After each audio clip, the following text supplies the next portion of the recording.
नमस्कार दोस्तों, स्वागत है आपका मेरे ऐप पे। मेरा नाम है रिपु दमन सिंह। मैंने बीटेक कर रखा है फ्रॉम आईआईटी गुवाहाटी। आज अपन बात करने वाले हैं आपके सबसे फेवरेट एग्जाम यानी क्लास 12 के बोर्ड एग्जाम के ऊपर, क्योंकि अब बहुत ही कम समय बचा है। फरवरी आ चुका है और आपका बोर्ड एग्जाम भी आ गया। बहुत सारे आप जैसे एस्पिरेंट होंगे जो ओवर कॉन्फिडेंट हो रहे होंगे बोर्ड में, उनको एक तमाचा पड़ेगा जब आपके 75% नहीं आएंगे। तो ये वीडियो उन्हीं बच्चों के लिए जो बोर्ड्स के लिए थोड़ा सा सीरियस होना चाहते हैं, क्योंकि 75% आपको स्कोर करना ही पड़ता है, इवन अगर आप जेई एस्पिरेंट हो तो। याद रख लेना, बहुत इंपॉर्टेंट। बहुत बच्चों के नहीं निकलते, कटता है हर साल, तुम भी हो सकते हो नेक्स्ट। तो देखो, ये वीडियो को सीरियसली ले लेना। बाकी जो बच्चे अच्छा स्कोर करना चाहते हैं, जैसे 90% प्लस स्कोर, तो मैं बता रहा हूँ it's very much possible. Even तो अगर आपने पढ़ाई नहीं करी है तो भी पॉसिबल है, क्योंकि बोर्ड्स इंडिया के literally one of the easiest exams में से आते हैं। तो मैं एकदम हलवा प्लेट में मार्क्स परोस के देते हैं बोर्ड्स वाले, अगर तुम्हें सही टेक्निक्स पता है। इस वीडियो में पूरी स्ट्रेटेजी बताऊंगा, कौन से रिसोर्स फॉलो करने हैं, क्या करना है, A to Z।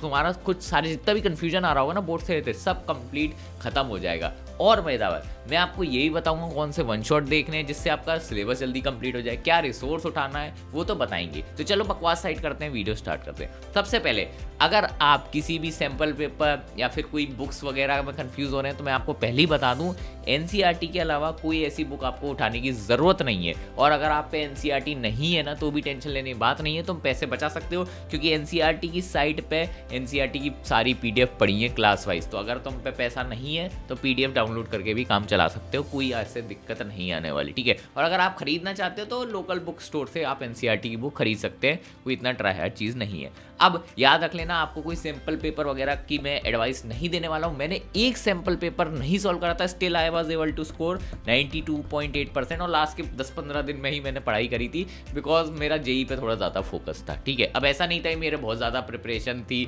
जेई की भी, क्योंकि आपको पता है मैंने तो एकदम खराब कर दिया था अपना जेई मेंस भी, ठीक है। तो ऐसा मत समझना मैं टॉपर था, नॉर्मल बता रहा हूँ, बहुत ही ईजी है। अब देखो, अब तुम्हें एनसीईआरटी पढ़नी है सारे सब्जेक्ट की, लेकिन एक सब्जेक्ट आता है फिजिकल एजुकेशन। उसमें आई वुड सजेस्ट एक बुक आती है अरिहंत की, फिजिकल एजुकेशन वाली, दैट सफिशिएंट। बस अगर तुम्हारे पास फिजिकल एजुकेशन है ना, कंप्यूटर का नहीं पता यार मेरे को, क्योंकि कंप्यूटर में नहीं था मेरा सब्जेक्ट। मेरे था फिजिक्स, केमिस्ट्री और मैथ्स, और अपना इंग्लिश, और बस फिजिकल एजुकेशन, ये था मेरा सब्जेक्ट, ठीक है। तो अरिहंत की फिजिकल एजुकेशन वाली।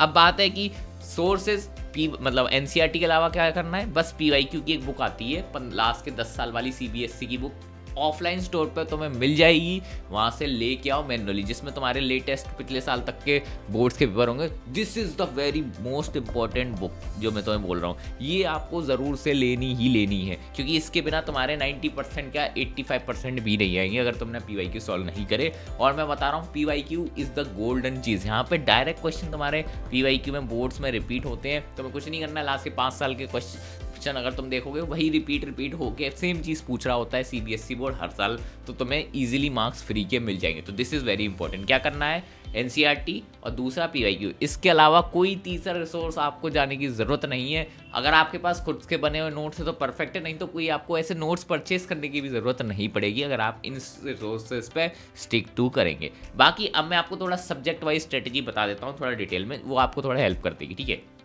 सबसे पहले मैथमेटिक्स है, मेक श्योर करना कि तुम्हें सारे फॉर्मूले रटे हों, क्योंकि फॉर्मूला लिखने के स्टेप मार्किंग में तुम्हें मार्क्स मिलते हैं, तो तुम्हें सारे फॉर्मूला रटने हैं मैथ्स के, ठीक है। एनसीईआरटी में सारे फॉर्मूला हाईलाइट कर लो, तुम्हारा काम हो जाएगा। ये एक पेपर पे, ब्लैंक पेपर पे, A4 शीट पे भी लिख सकते हो। बाकी एनसीईआरटी के सॉल्व एग्जाम्पल जरूर करके जाना, एनसीईआरटी से ही तुम्हारे सारे क्वेश्चन बैठेंगे मैथ्स के अंदर। और मैथ्स की एनसीईआरटी को हल्के में मत लेना, टफ क्वेश्चन है उसमें अच्छे खासे लेवल के, मैथ्स थोड़ा टफ रहता है, इसलिए मैं तुम्हें बता दूँ, ठीक है। बाकी प्रेजेंटेशन का भी मैं तुम्हें बताऊंगा कैसे प्रेजेंट करना है पेपर में, वो तो आपको हेल्प करेगी। बाकी फिजिकल एजुकेशन के लिए तो मैं तुम्हें बता ही दी थी, अरिहंत की बुक को ही फॉलो करना है, प्लस पीवाईक्यू, नथिंग एल्स। बाकी इंग्लिश के लिए जो भी तुम्हारी बुक्स हैं वो तो तुम लोगे, उसके अलावा डियर सर करके यूट्यूब चैनल है, उधर जाके तुम सारी वीडियोस देख लेना जो भी तुम्हें रेलिवेंट लगे, ये तुम्हें बहुत हेल्प कर देंगी। इंग्लिश सबसे ज़्यादा स्कोरिंग तुम्हारे लिए बन जाएगा, ठीक है। और लास्ट में तुम्हें एक बात बताता हूँ, अगर तुम ऑब्जेक्टिव के लिए परेशान हो रहे हो ना, तो मैं एक ट्रिक बताऊंगा, उससे तुम्हारा जो ऑब्जेक्टिव वाला पोर्शन जो पेपर में आता है ना, एकदम चुटकियों में सॉल्व हो जाएगा, ठीक है। अब बात करते हैं, भैया आपने ये तो बता दिया, लेकिन अभी मेरा सिलेबस कंप्लीट नहीं है, कैसे करूँ। तो देखो, केमिस्ट्री में अगर तुम वन शॉट देखना चाहते हो तो तुम भारत पंचाल के चैनल पर जाके केमिस्ट्री के वन शॉट देख लेना, यहाँ पे तुम्हारा केमिस्ट्री बहुत जल्दी कवर हो जाएगा। इसके बाद तुम्हें तुम्हें बस एनसीईआरटी की ब्रीफ रीड करनी है, बैक एक्सरसाइज करनी है और पीवाईक्यूज, बस इतना कर लेना है एंड यू आर डन। और पीवाईक्यू तुम्हें ऐसे लिख लिख के नहीं करने हैं, रीड करना चाहिए। पूछा था रिपीट कौन से ज़्यादा हो रहा है, उस पर टिक मार्क लगा लेना, बस you will be sorted. Maths के लिए तुम क्या करो, 2 चैनल फॉलो कर सकते हो। एक तो एनसीईआरटी वाले पे जा सकते हो, जिधर तुम्हें ज़्यादा फील आ रहा हो, जहाँ से तुम्हें ज़्यादा समझ में आ रहा हो उधर से पढ़ सकते हो एनसीईआरटी वाला। नहीं तो तुम क्लास 12 बाय अनअकैडमी करके एक चैनल है, उधर भी अच्छे से वन शॉट पढ़े हुए हैं मैथ्स के, ये तुम देख लेना जहाँ से तुम्हें फील सही आ रहा हो। बाकी फिजिकल एजुकेशन के लिए जाकी सौदागर, ठीक है, और फिजिक्स के लिए सेम वो मैथ्स वाला ही चलेगा, ठीक है, और इंग्लिश के लिए डियर सर मैंने बता ही दिया था। कंप्यूटर के लिए अगर तुम कंप्यूटर तुम्हारे पे, तो आई वुड से अनअकैडमी वाला जो क्लास 12 वाला चैनल है, वहाँ पे कंप्यूटर के अच्छे लेक्चर पढ़े हैं। और भी लोग हैं बट कंप्यूटर में थोड़ा कम डिटेल है, हो सके कोई तुम में से कंप्यूटर अच्छे से पढ़ रखा है तो वो कमेंट में बता सकते हैं, ठीक है। और बाकी अगर तुमने नोट्स नहीं बनाए तो we are making notes for you guys, तो वो जेईई मास्टर की साइट पे हम अपलोड कर देंगे। हो सकता है थोड़ा टाइम लगे but I we are trying our best, ठीक है। तो वो तुम्हें जेईई मास्टर साइट पे मिल जाएगा, डिस्क्रिप्शन में लिंक है, ठीक है। अब बात आते हैं तुम्हें रिवीजन किस ऑर्डर में करना है, अभी कौन सा समय पढ़ो भैया, इतना कम समय बचा, समझ ही नहीं आ रहा अभी पहले क्या उठाऊं। देखो भाई, एक ट्रिक बताता हूँ जो मैंने यूज़ करी थी और टॉपर भी यूज़ करते हैं। सिंपल है, जैसे मान लेते हैं तुम्हारा मैथ्स लास्ट एग्जाम है, तो अभी क्या करो, अभी मैथ्स पढ़ लो, ठीक है, क्योंकि वो लास्ट में। अब ये वाली टेक्निक यूज़ करनी है, जो लास्ट एग्जाम है उसे अभी पढ़ लो, और जो एग्जाम पास जब फर्स्ट में आएगा उसे थोड़ा लेट पढ़ना। इससे क्या होगा, तुम्हारी मेमोरी में फ्रेश बना रहेगा, ठीक है। और फिर जब तुम्हारा पेपर छुट्टी होगी, गैप, क्योंकि पेपर्स के बीच में काफ़ी हद तक गैप रहता है और गैप तुम्हें फ़ायदा भी देगा, तो गैप से क्या होगा, तुम अच्छे से, अगर तुम कुछ चीज़ें भूल गए हो तो फिर तुम मैथ्स फिर से रिवाइज करोगे उस टाइम में, तो तुम्हें याद भी आ जाएगा, तो टेंशन लेने वाली बात नहीं है। तो ये वाली टेक्निक यूज़ करनी है, जैसे मैथ्स लास्ट पेपर है तो अभी तुम मैथ्स पढ़ लो, ठीक है। अब जब फिजिक्स आएगा तो 1-2 दिन पहले अपन फिजिक्स कर लेंगे, इस तरीके से करना है, ठीक है। तो जो एग्ज़ाम बाद में उसे तुम अभी पहले पकड़ लो, और फिर जो एग्ज़ाम स्टार्टिंग में उनको थोड़ा बाद में पकड़ना है, जिससे दिमाग में थोड़ा फ्रेश है, ये तुम्हें करना है। और बाकी अगर तुम लोग डिस्ट्रैक्शन में से जूझ रहे हो कि भैया मैं मन ही नहीं लग रहा पढ़ने में, मैं यूट्यूब पे टाइम वेस्ट कर देता हूँ, मैं इंस्टाग्राम की रील्स में टाइम वेस्ट कर देता हूँ, देखो सिंपल है, हर कोई कर देता है, बट इसका एक सोल्यूशन भी है। एक तो सोल्यूशन ये है कि पहले तो तुम अपने फ़ोन से डिस्टेंस बनाओ, तो एक काम करो, एक स्टॉप वॉच रखो अपने पास, ठीक है, और स्टॉप वॉच ही फ़ोन वाली मत यूज़ करना। आई वुड से थोड़ा मार्केट में जाओ, स्टॉप वॉच खरीद के लाओ अपने लिए नॉर्मल, ठीक है, नहीं तो नॉर्मल घड़ी रख लो अपने पास, ठीक है। फ़ोन नहीं होना चाहिए टाइम नोट करने के लिए। अब क्या करो, जो अपना फ़ोन है, अगर तुम पे खुद का पर्सनल फ़ोन है, अपने मम्मी या पापा को दे दो सुबह, ठीक है। थोड़ा सा यूज़ कर सकते हो, ब्रेक में यूज़ कर सकते हो, लेकिन जब पढ़ाई करना है तो तुम्हें अपने पास फ़ोन रखने की ज़रूरत ही नहीं है। अब तुम बोलोगे भैया हम तो वन शॉट लेक्चर उसी में देखते हैं, देखो भाई वन शॉट लेक्चर देखते हो तो वो तुम चलाओ, कोई दिक्कत नहीं है। नोटिफिकेशन व्हाट्सएप इंस्टा वगैरह के सब हटा दो, ठीक है। इंस्टा तो मैं कहूँगा, इंस्टा यूट्यूब तो रखना ही पड़ेगा, इंस्टा तुम डिलीट कर दो, ठीक है, और यूट्यूब की नोटिफिकेशन ऑफ रखो, ठीक है। अब क्या करो, जब तुमने वन शॉट देख लिया सब, अपना जो तुम्हें नोट्स मेकिंग अगर तुम कर रहे हो कर लिया, उसके बाद क्या करो, उस फ़ोन को अपनी मम्मी को दे दो, इस तरीके से तुम्हारा काम होगा। बाकी अगर तुम्हें सिटिंग आवर्स बढ़ाना है तो एक चिट वाली सिस्टम होता है और एक चॉकलेट वाला सिस्टम भी होता है। जैसे मान लिया तुम पे 10 चॉकलेट है, तुमने अपने टेबल पे रख ली, अब अगर तुमने 1 घंटे पढ़ाई करी तो तुम्हारा रिवॉर्ड वो 1 चॉकलेट है, तुम उसे खा लोगे। ऐसे करके तुम्हें सारी चॉकलेट खत्म करनी है, इससे तुम्हारा 10 घंटे की स्टडी इफेक्टिवली कंप्लीट हो जाएगी। ये भी बहुत लोग ट्राई करते हैं, तो इसे तुम यूज़ कर सकते हो। स्टॉप वॉच से अफेक्टिव टाइम ही नोट करना है। इफेक्टिव टाइम क्या होता है, जिसमें तुम्हारा फोकस 100% है। ये नहीं कि ख्याली पुलाव पका रहे हैं और टाइम जा रहा है उसे मैंने पढ़ाई में काउंट कर लिया, नहीं, उसे मत गिनना। या फिर तुम पानी पीने गए उसको भी नहीं गिनना, ऐसे होता है, ठीक है। बाकी स्मार्ट सिलेबस मैनेजमेंट के बारे में तो मैं बताता हूँ। देखो सिलेबस को मैनेज करना टफ है क्योंकि कम समय बचा है, लेकिन तुम एक तरीके से कर सकते हो। हम मान लेते हैं कि तुम्हें 80% टॉपिक्स आते हैं और 20% तुम्हें लगता है कि यार ये तो मुझे आता ही नहीं या फिर टफ लग रहा है, तो देखो दिमाग लगाओ, सबसे पहले ये 80% को फोकस करो। 80% पे तुम्हें सारी चीज़ें कर लेनी है, इन 20% को स्किप कर दो अभी के लिए, ठीक है। अब इन 20% जो तुमने स्किप करा है उसको अपन क्या करेंगे, उसके एक तो पीवाईक्यू कर लेंगे, ठीक है। पीवाईक्यू वो रट के चले जाएंगे हम, चाहे मैथ्स भी हो तो भी रट लो। ये सवाल इस तरीके से होता है, रटने में कोई बुराई नहीं है, मैं पहले बता रहा हूँ। पीवाईक्यू करेंगे जो तुम्हें नहीं आता उसका।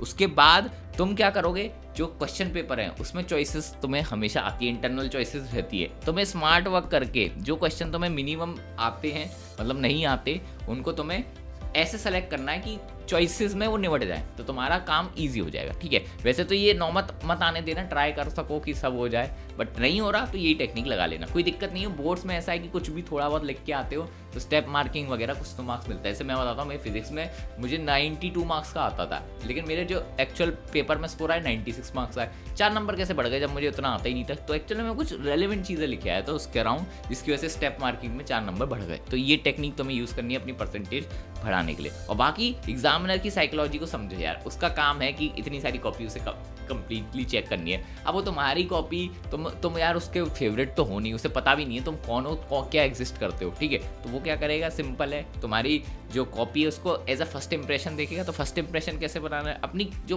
फर्स्ट पेज है उससे थोड़ा क्लीन बनाओ, ठीक है। हो सके तो बेस्ट राइटिंग में फर्स्ट पेज पे लिख दो, कोई दिक्कत नहीं। बाकी पीछे भले ही कचरा हो रखा है, कोई दिक्कत नहीं है, लेकिन थोड़ा इंप्रेशन स्टार्ट में अच्छा बनाने की ट्राई करो, ठीक है। इससे फायदा होता है, मैं तुम्हें पर्सनली बता रहा हूँ, मैं खुद ये करके आया हूँ। पहले स्टार्ट में थोड़ी अच्छी राइटिंग रखो, बाकी थोड़ा फिर स्पीड बढ़ाते तो थोड़ी राइटिंग गड़बड़ हो जाती है, टीचर्स को ही पता है, कोई दिक्कत नहीं है। बट हाँ, लेजिबल लिखना है, भले ही तुम्हारी राइटिंग एकदम हीरे मोती ऐसी नहीं है, बट क्लियर दिखनी चाहिए। ये नहीं कि आई को ई बना दिया, ए को ओ बना दिया, ऐसे मत करना, तो वरना दिक्कत हो जाएगी, ठीक है। अब बाकी एक सैंडविच वाला आंसर राइटिंग की टेक्निक होती है, तुम्हें बताता हूँ। देखो सैंडविच टेक्निक क्या होती है, जब तुम आंसर को स्टार्ट कर रहे हो वहाँ पे तुम बिल्कुल रटा हुआ एकदम जो कीवर्ड वाला आंसर है वो लिख दो। जैसे कोई तुम्हें डेफिनेशन है तो तुमने रट ली और उसे तुमने स्टार्ट में लिख दिया। अब क्या करो, बीच वाला तुम्हें अब आ नहीं रहा, तो तुम वो जितना तुम्हें कंसेप्ट समझ में आया कि फिजिक्स केमिस्ट्री मैथ्स में इन दी एंड कंसेप्ट होते हैं, तो तुम दिमाग लगा सकते हो, वन शॉट देखोगे समझ में आ जाएगा। उसको तुम अपने वर्ड्स में लिख दो, थोड़ी बहुत तो इंग्लिश आती होगी ना, अब ऐसे तो नहीं बिल्कुल ही इंग्लिश नहीं आती, थोड़ा बहुत अपने ओन वर्ड्स में सिंपल इंग्लिश में लिखे आओ,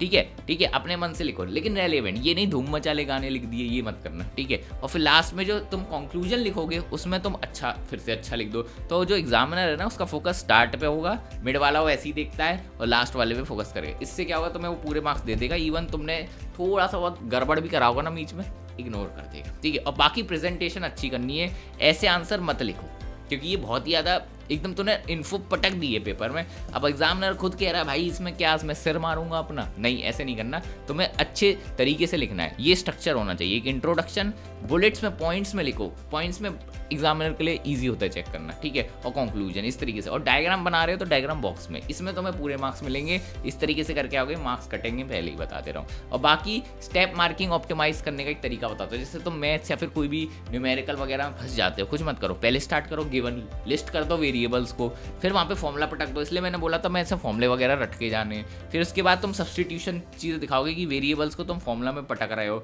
उसके बाद जो एक्सप्लेनेशन कीवर्ड्स होते हैं, देयरफॉर, हेंस, बिकॉज, ये सब जो भी है, अपना जो भी फंडामेंटल लॉजिक लगाना है उधर, और लास्ट में अपना आंसर लिख देना। और यूनिट्स वगैरह ज़रूर से मेंशन करके आना होता है। बच्चे यहाँ पे 1 मार्क्स गवा देते हैं अगर यूनिट मेंशन नहीं करते, this is very very important. और स्टेप मार्किंग मिस मत करना, भले ही तुम्हारा मान लेते हैं कि सब्सटीट्यूशन में गड़बड़ हो गई और 5 मार्क्स का क्वेश्चन था, तो भी तुम्हें 4 नंबर मिल जाएंगे अगर स्टेप मार्किंग ढंग से करके आए होगे।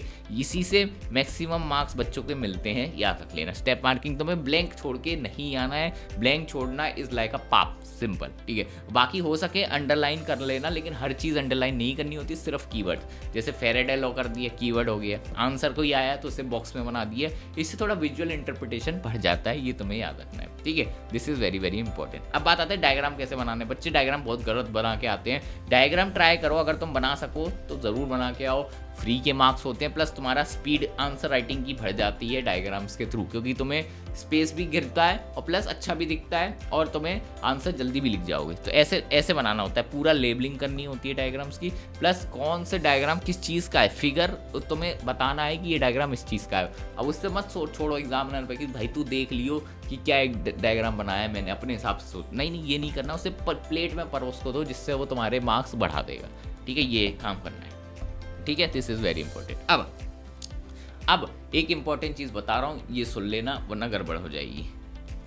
जब भी तुम पढ़ाई करोगे तो ABC एनालिसिस तुम्हें लगाना ही लगाना है। अब ABC एनालिसिस क्या है, ए मतलब क्या है, ए लिस्ट, तुम्हें ABC में तुम्हें चैप्टर्स की लिस्ट बनानी है सब्जेक्ट वाइज, जैसे केमिस्ट्री है, ठीक है, ऐसे फिजिक्स है, फिजिकल एजुकेशन है, इंग्लिश, ठीक है, उसमें तुम्हें ABC लिस्ट बनानी है। ए लिस्ट मतलब टॉप टीयर लिस्ट। इसमें क्या होगा, जो क्वेश्चन बहुत पूछ रहा है, हाई वेटेज चैप्टर जिससे रिपीटेड क्वेश्चन आते हैं, ये तुम्हें कैसे पता चलेंगे, PYQ को देखोगे, ठीक है, PYQ को देखोगे, ठीक है, लास्ट के 5 साल के, तब तुम्हें आइडिया लग जाएगा।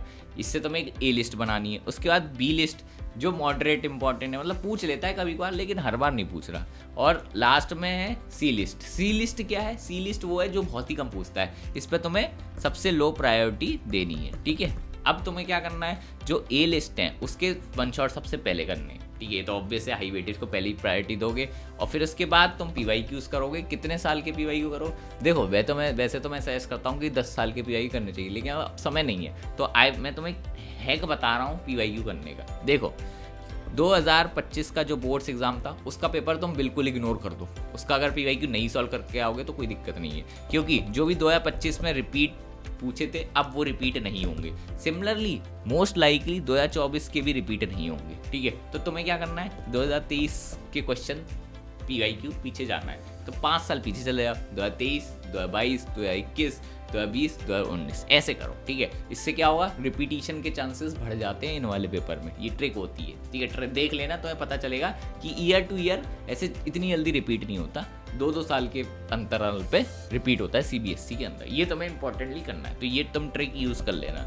बाकी जो बच्चे क्या बोलते हैं ऑब्जेक्टिव में जिन्हें दिक्कत आ रही है, वो क्या करो, हमारी जेई मास्टर साइट पे जाओ, वहाँ पे तुम्हें ऑब्जेक्टिव वाली टेस्ट सीरीज़ मिलेगी भाई, उसे खरीद लो और उसे कर लेना बस।